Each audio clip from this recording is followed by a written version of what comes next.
बेशक उनके करीब दहशतगर्दों से सीटीडी का मुकाबला हुआ है और इस मुकाबले की सरबराही जो है वो सीटीडी की जानिब से राजा उमर खताब जो कि इंचार्ज सीटीडी है उनकी जानिब से की गई।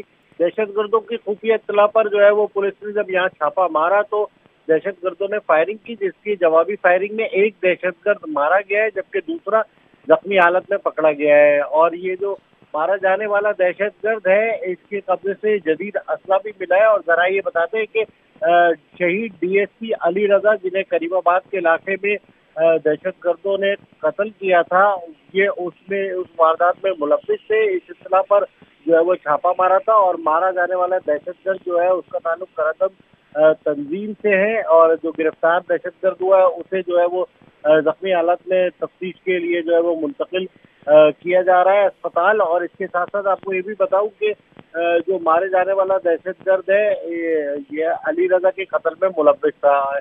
इन मुल्जिमान की गिरफ्तारी के लिए 50 लाख रुपए का इनाम का ऐलान भी किया था। और ये दहशतगर्द जो मारा गया है और जख्मी हुए हैं ये फुटेज में भी आए थे। अली रजा के कत्ल में मुलव्विस जो है वो जब तफ्तीश की गई थी तो उस तफ्तीश के दौरान इनकी फुटेज भी सामने आई थी। तो जरा ये बताते हैं कि ये जो है बड़ी कामयाबी है और ये टीम जो है वो जिसने कामयाबी हासिल की है वो राजा उमर खताब जो इंचार्ज सीटीडी है उनकी क़यादत में की गई है। वाकई की इत्तला मिलते ही अफसरान जो है वो पहुंचे हैं, कुछ अफसरान जो है बासी शहीद अस्पताल पहुंचे और मजीद जो है